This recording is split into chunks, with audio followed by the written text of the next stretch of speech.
pemirsa, setelah sukses menggelar pagelaran Sabang Merauke pada bulan Maret dan Juni yang lalu, I40 ini kembali ingin mengulang kesuksesan pagelaran Sabang Merauke yang akan dilaksanakan pada tanggal 12 dan 13 November mendatang, tepatnya di Ciputra Artpreneur, Jakarta. Nah, pagelaran Sabang Merauke merupakan sebuah mahakarya seni pertunjukan yang menampilkan lagu, musik, dan juga tarian diiringi instrumen alat musik tradisional hingga modern, serta didukung oleh para seniman profesional dan musisi papan atas di tanah air. Hal-hal menarik apa kiranya yang bisa kita nikmati pada pagelaran Sabang Merauke kali ini? Kita akan memperbincangkannya bersama dengan 3 narasumber kita pada pagi hari ini.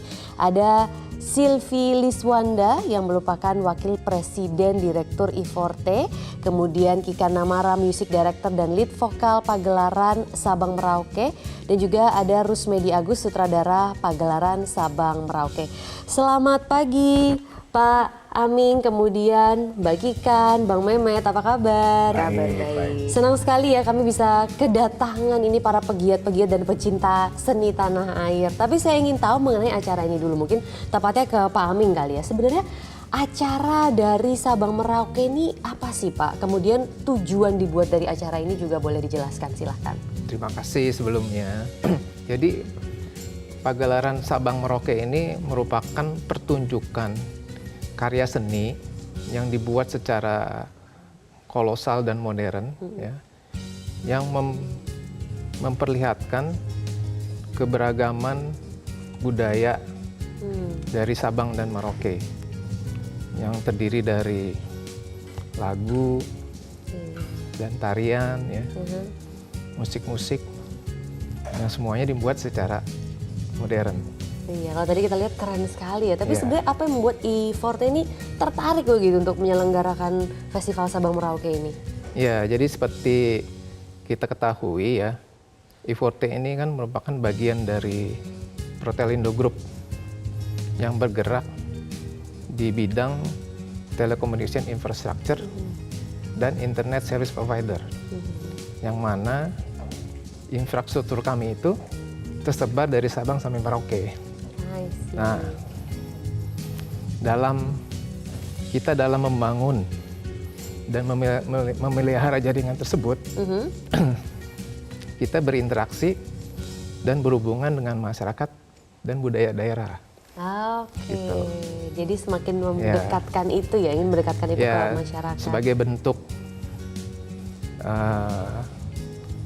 persembahan terima kasih kami kepada masyarakat daerah tersebut dan tentunya Indonesia, maka kami membuat pagelaran ini. Iya, dan ini sudah akan ketiga kali ya Mbak Kikan diselenggarakan. Mbak Kikan dan Bang Mehmet juga terlibat sudah ketiga kalinya ini ya. Nah, bagaimana mungkin kesan-pesannya selama terlibat 2 acara sebelumnya dan sebentar lagi ini? Mungkin apa sih yang berbeda begitu Mbak Kikan? Iya, memang sebetulnya setiap kali pertunjukan yang dibuat ini tentu punya tantangannya itu sendiri-sendiri. Pertama, kami membuat pagelaran Sabang Merauke ini di Candi Prambanan, di pelataran Candi Prambanan di Jogja gitu. Kemudian yang kedua kemarin di Jakarta, itu di Jakarta Theater. Untuk saya dan juga saya sebagai music director dan juga Mehmet sebagai sutradara, tentunya perbedaan venue atau lokasi ini jadi tantangan tersendiri gitu ya. Artinya kan tentu berbeda sekali vibe-nya atau atmosfer tempat itu sangat mempengaruhi keseluruhan acara. Satunya gitu. outdoor, satunya indoor, beda jauh banget kan di situ. Nah, yang sekarang yang ketiga ini akan berbeda lagi juga gitu kan. Kami akan menampilkan beberapa perubahan seperti itu supaya pertunjukannya bisa jadi lebih dinamis juga, dan harapannya orang yang mungkin sudah pernah nonton sebelumnya juga mendapat experience yang baru lagi dengan nonton yang versi ketiga nanti ini yang 12-13 November ini. Tapi secara keseluruhan itu sama nggak sih sebenarnya? Benang dari merahnya awal? sih sama ya. Artinya dari awal akan tetap dibuka dengan lagu tanah air dan ditutup dengan lagu tanah air. Di tengahnya itu diisi dengan lagu-lagu daerah gitu ya, ada 22 lagu daerah. Secara garis besar sama, tapi treatment di beberapa daerah itu ada yang mengalami perubahan, ada yang kami improve lebih seperti apa gitu. Itu nanti yang akan jadi surprise-nya untuk teman-teman yang datang nonton pagelaran ini. Oke, kemudian Bang Mehmet gimana sih menggabungkan begitu ya atau mengharmonisasikan antara musik tradisional kemudian musik modern juga menjadi satu panggung begitu, menjadi bisa dibilang ini mini orkestra yang menampilkan budaya dari Sabang sampai Merauke. Ya, jadi konsep dari pertunjukan ini kan musikal ya, dan musik adalah memang menjadi elemen yang paling penting di dalam pertunjukan ini. Jadi musik yang sudah digarap di aransemen dengan sangat baik oleh Kikan, kemudian kami bekerja sama dengan koreografer, dalam hal ini namanya Sandi Dea, koreografer muda Jogja, Malang, terus ada si Pulung, kemudian ada Dian Bokir dan satu lagi Rizky. Itu bekerja sama membuat koreografi yang kami harus memikirkan bagaimana koreografi ini belum terlalu banyak diekspos, dan kalaupun yang sudah banyak diekspos, kami mencari nilai yang bisa memberikan hal yang baru terhadap koreografi tersebut. Tentu tantangannya bagaimana membuat setiap elemen-elemen yang kami hadirkan menjadi satu kesatuan di atas panggung nantinya. Tapi dari 2 pertunjukan yang sudah kita lalui, respon penonton sangat luar biasa, dan dari berbagai macam elemen dari koreografi, kemudian musik, kemudian tata panggung, ini menghasilkan satu pertunjukan yang membuat penonton juga terlibat secara emosional. Jadi di sini orang akan bisa merasakan bagaimana tegangnya, terus kemudian juga ada harunya. Terus di sini juga ada lucunya. Jadi akan berbagai macam emosi yang akan dialami oleh penonton ketika penonton menonton pertunjukan pagelaran Sabang Merauke ini. Wah, menarik ya. Jadi satu emosi semua bercampur begitu. Tapi ini koreografinya baru setiap event, kan ini yang ketiga nih. Ataukah memang menggunakan koreografi yang lama tapi sedikit diubah begitu? Ya, setiap kali berbeda venue kami tetap menyesuaikan, tetap ada pembaruan tentunya dengan diskusi dengan Kikan, dengan Pak Aming dan Bu Silvi tentunya. Dalam hal ini juga kami mendiskusikan apa hal-hal baru yang bisa memberikan nilai tambah terhadap pagelaran ini gitu. Sehingga bagi penonton yang datang di Prambanan ketika nonton di Jakarta Theater, mereka akan melihat, oh ini ada yang beda nih. Dan pastinya nanti ketika di Ciputra, penonton juga akan surprise luar biasa meskipun mereka nonton yang di Jakarta Theater dan di Prambanan. Oke, tapi saya penasaran ini sebenarnya ide awalnya gimana ya? Mungkin Pak Aming boleh cerita, tapi ditahan dulu jawabannya Pak. Kita jeda dulu ya Pak ya, biar pemirsa penasaran. Jadi jangan kemana-mana pemirsa, tetaplah bersama kami hanya di Selamat Pagi Indonesia. Anda kembali di Selamat Pagi Indonesia pemirsa, dan kita masih membahas mengenai pagelaran Sabang sampai Sabang Merauke yang akan dilakukan di Ciputra Artpreneur Theater pada pertengahan November nanti. Saya masih bersama dengan Presiden Direktur dan CEO I-Forte Protelindo Group, ada Pak Aming Santoso di sini, dan juga ada Mbak Kikan, Musik Director, dan juga Bang Mehmet sebagai sutradara dari pagelaran Sabang Merauke ini. Kita mungkin mau menyambung pertanyaan saya sebelumnya nih Pak. Jadi ide awal waktu itu bikin pertama kan acaranya di Prambanan. Nah itu gimana sih Pak bisa membuat acara yang besar seperti ini, awalnya gimana? Ya, sebenarnya itu bikin acara besar itu ya tidak sengaja ya Bu. Tidak secara sengaja. Tapi ya pada akhirnya bisa berjalan dengan baik sekali dan sukses dan bisa kita ulang-ulang. Jadi seperti kita ketahui ya, selama 2 tahun pandemi itu tidak ada kegiatan apa-apa. Kita melihat bahwa banyak sekali pekerja seni yang membutuhkan kegiatan untuk menyalurkan bakatnya mereka. Itu pertama seperti itu. Yang kedua, I-Forte sebagai bagian dari Protelindo Group yang bergerak di bidang telecommunication infrastructure dan internet service provider. Jaringan infranya kan tersebar dari Sabang sampai Merauke.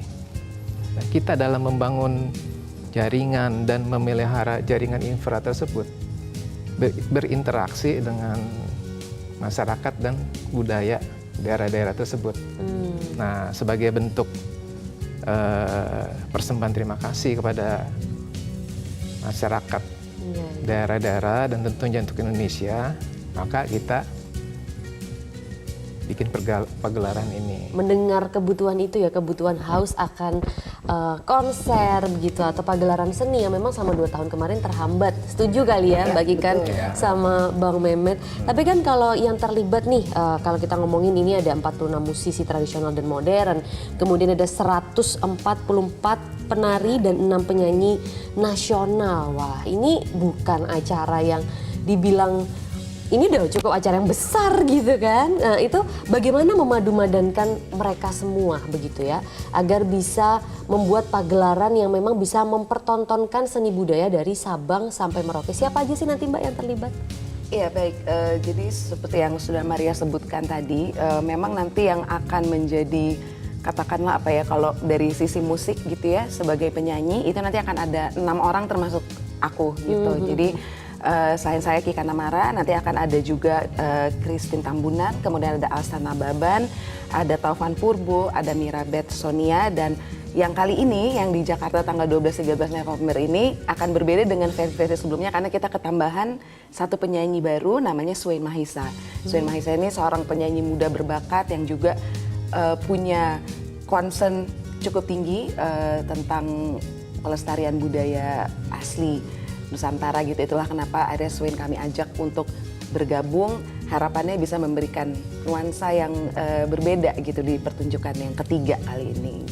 Oke, nah kemudian kalau persiapannya sendiri nih, karena udah banyak pengisi acaranya, sekarang ketambahan satu pula, itu bagaimana Mbak sejauh ini? Sebetulnya kalau untuk persiapan ini memang pasti yang paling ribet lah katakan gitu ya, karena acaranya sendiri durasinya cukup panjang, kemudian keterlibatan orang di dalamnya juga sangat banyak seperti yang tadi udah disebutin. Jadi memang di sini saya, Mehmet dan juga satu lagi koreografer Sandidia, kami yang harus terus berkoordinasi untuk menentukan contoh paling gampang aja misalnya jadwal latihan misalnya seperti itu. Itu untuk bisa kita latihan gabungan gitu ya, di mana di situ ada semua penari, ada penyanyi, kemudian nanti akan ada live band juga, ada mini orkestra juga. Itu tentunya menyatukan jadwal sekian banyak orang ini nggak mudah gitu ya. Jadi akhirnya memang salah satu sistem yang kami kerjakan untuk mempermudah ini semua adalah memang kami latihan apa istilahnya terpisah dulu gitu. Jadi saya sama band ada latihannya dulu sendiri, sama penyanyi-penyanyi, sama mini orkestra itu ada latihan secara paralel. Kemudian koreografer juga akan berlatih dengan penari-penari yang mayoritas juga masih dari Jogja gitu. Baik. Nah ini juga satu hal yang mungkin bisa saya tambahkan di sini. Betapa bersyukurnya saya dan saya yakin juga Mehmet, kami bekerja sama dengan I40 gitu ya, sebagai bagian dari Protelindo Group. Itu juga adalah karena ini sungguh nyata sebuah cerminan kepedulian gitu ya. Pak Aming ada di sini gitu. Pak Aming dari awal, dari kami mau mulai yang di Jogja, di Prambanan tuh Pak Aming udah bilang, pokoknya saya mau dengan acara ini seniman-seniman di daerah, di Jogja terutama karena waktu itu di Prambanan, itu juga ikut disejahterakan gitu, seperti itu. Dan akhirnya pertunjukan kedua dan termasuk juga nanti pertunjukan ketiga ini kami akan memakai mayoritas penari itu dari Jogja. Jadi sambil yang di sini latihan band, latihan musik, latihan sama penyanyi, ini di Jogja juga paralel latihan koreografi gitu. Nah nanti kita akan ketemu tuh semua bareng-bareng tanggal 9. Betul ya, tanggal 9. Walaupun memang penarinya sebetulnya tidak hanya dari Jogja, kami ada beberapa daerah lain tapi mayoritas dari Jogja. Kemudian juga salah satu yang menurut aku membuat pertunjukan ini menjadi spesial dan sangat kaya itu adalah karena ada keterlibatan lebih dari 40 musisi tradisional yang memainkan alat-alat asli gitu. Jadi kami tidak pakai sampling, kami tidak pakai VST, kami benar-benar pakai musik aslinya. Kami coba mengambil esensi gitu ya, esensi atau nyawa dari alat musik dari tiap daerah ini gitu. Dan nanti harapannya itu bisa terdengar gitu dan message itu bisa tersampaikan dengan baik untuk setiap penonton yang hadir di Ciputra Art Pernah nanti. Oke, dan sejauh ini sudah tersampaikan belum mungkin Pak Aming message dari 2 pertunjukan yang ada, bahwasannya berhasil juga tidak untuk mewujudkan kesejahteraan para seniman-seniman lokal yang terlibat misalnya? Itu harapan dari kami ya, bahwa pertunjukan kita ini memberikan manfaat kepada mereka ya. Mungkin tentunya Bang Mehmet yang lebih bisa tahu tentang mereka gimana hasilnya. mereka ini ya. Oke. Nah mungkin Bang Mehmet juga boleh juga disampaikan Bang, karena kan ini tuh ada 22 lagu, kemudian juga ada 22 tarian daerah dibalut dengan instrumen alat musik tradisional dan juga modern. Nah jadi mungkin apa yang berbeda kali ini di pagelaran kali ini begitu? Harmonisasinya apakah sama atau ada keterlibatan musisi-musisi ataupun instrumen-instrumen lokal lain yang ditambah selain Jogja? Ya. Sebelumnya saya boleh nyambung apa yang disampaikan oleh Kikan dan Tentu Pak saja. Aming tadi tentang bagaimana I40 dalam hal ini berusaha bekerja sama dalam rangka juga mengajak para seniman untuk terlibat. Pada suatu hari yang cerah kami berdialog untuk menentukan jumlah penari. Pada waktu itu Itu tuh pagelaran ini atau yang pagelaran sebelum? yang ini. Oke. Pagelaran yang sebelumnya, yang pertama. Oke. Waktu itu saya arrange dengan koreografer, jumlah penari pada waktu itu ada kurang lebih 136. Tentunya ini agak menjadi khawatir aku dan koreografer. Ini kalau kita ajukan segini gimana ya? Bapak-bapak dan ibu pimpinan gimana ya? Ternyata kok dilalah kata orang Jawa. Itu bapak dan ibu sama sekali bapak-bapak pimpinan I40 dalam hal ini sama sekali tidak mempermasalahkan tentang jumlah penari dan justru sangat mendukung itu. Dan pada pertunjukan yang di Jakarta Theater, bapak dan ibu juga menginginkan semua penari yang dari Jogja itu berangkat ke Jakarta. Oke. Ini bukan lagi, menurut saya ini bukan lagi hanya sekedar bisnis, tapi sudah ada keterikatan emosional antara I40 dengan para seniman gitu. Luar biasa. Iya. Oke. Nanti boleh diceritain lebih lanjut ya. Iya. Saya masih penasaran khususnya untuk pagelaran yang akan ditayangkan di Ciputra Art Film Theater pertengahan November ini begitu. Mungkin kejutan-kejutan apa ya yang berbeda? Tapi jawabannya mungkin bisa ditahan dulu. Kita harus jeda terlebih dahulu. Pemirsa tetaplah bersama kami hanya di Selamat Pagi Indonesia. Iya pemirsa, kami masih membahas mengenai pagelaran Sabang Merauke dan masih bersama dengan 3 orang narasumber kita, ada Mbak Kikan, Bang Mehmet dan juga Pak Aming di sini dari I40. Menyambung pertanyaan yang tadi ya mungkin Bang Mehmet. Kalau bisa dibilang itu pagelaran kali ini apa nih, kejutan apa yang apa ya, yang menarik begitu untuk para penonton nanti yang sayang banget untuk dilewatkan? Jadi saya percaya sekali keberhasilan dari 2 pertunjukan sebelumnya adalah atas energi baik dari semua pendukung acara.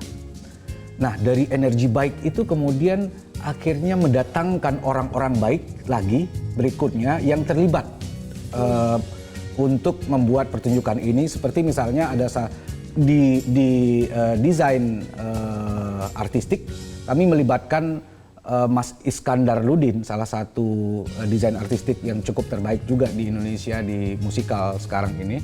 Terus kemudian juga dalam penata kostum busana itu kami melibatkan juga desainer-desainer yang alhamdulillah kemudian mau terlibat bersama, desainer-desainer kenamaan Indonesia.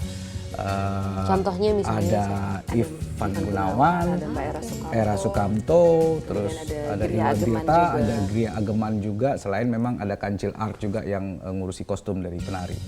Lalu kemudian juga ada satu yang menarik juga, keterlibatan dari BMS, Batavia Madrigal Singer. Ini adalah satu kelompok choir bisa dikatakan yang terbaik yang Indonesia punya saat ini, yang baru saja memenangkan European Grand Prix 2022. Ini tentunya jadi satu kesempatan yang sangat istimewa juga untuk kami gitu ya, dari tim kreatif untuk bisa bekerja sama dengan teman-teman dari BMS gitu. Dan tentunya ini yang juga akan menjadi elemen surprise yang cukup signifikan membedakan dengan 2 pertunjukan yang sebelumnya gitu. Jadi untuk teman-teman yang mau nonton ini harus ditunggu banget nih, karena kehadiran BMS tidak hanya hadir aja, tapi mereka akan menjadi bagian dari pertunjukan secara utuh juga. Oke, Dan kalau gitu satu lagi boleh. paling penting di antara memang magisnya seni tradisi Indonesia, di sini juga kami akan ada fashion show. Iya. oke. Ini berbeda dari dua yang Iya, pagelaran itu nggak ada. sebelumnya. Sebenarnya ya, di Mbak, yang lain nggak ada. Oh ternyata banyak loh yang elemen of surprise yang Iya. baru juga di show ini. Nah kalau gitu selama ini Mbak, bagian apa sih memang yang menjadi paling favorit gitu yang orang-orang suka? Aduh, susah Semuanya itu. Susah ya karena Susah.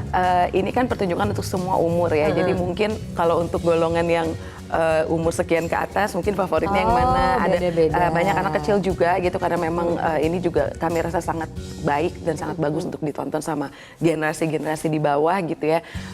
Mungkin kalau yang untuk yang anak-anak nanti ada juga part yang menghadirkan penari-penari anak kecil juga gitu. Jadi aku rasa kalau ditanya mana bagian paling favorit agak sulit menentukan gitu karena masing-masing daerah ini punya kekhasan dan Ini karakternya jadi sendiri-sendiri. aktivitas untuk keluarga ya, salah satu pilihan aktivitas yang berbeda bisa dilakukan oleh keluarga-keluarga di sini. Tapi saya dengar-dengar nih katanya tiketnya ini terbatas nih, limited nih. Bener nggak sih Pak Aming? Benar.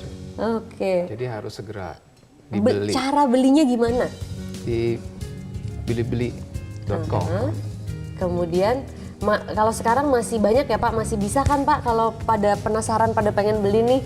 Rasanya masih bisa. Masih bisa. Kemudian kalau untuk harganya sama nggak kayak dua pertunjukannya sebelumnya atau ada perbedaan?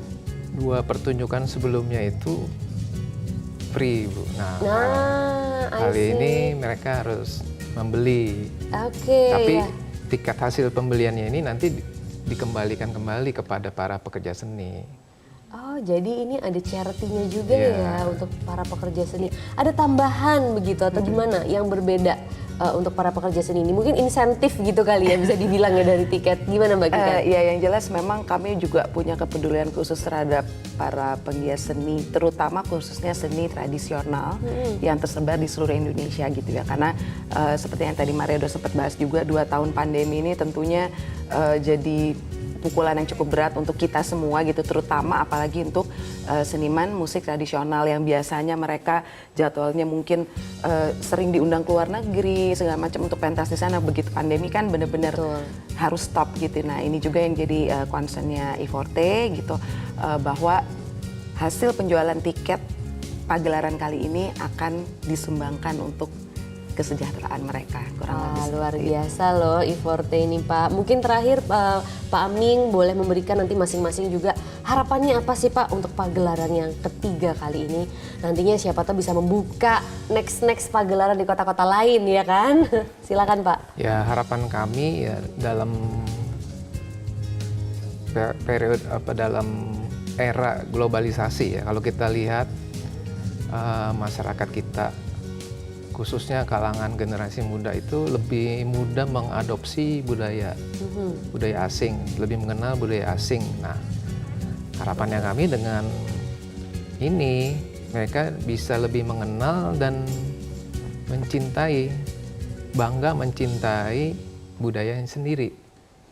Nah, dari situ kita harapkan bisa menjadi perekat persatuan dan kesatuan bangsa kita.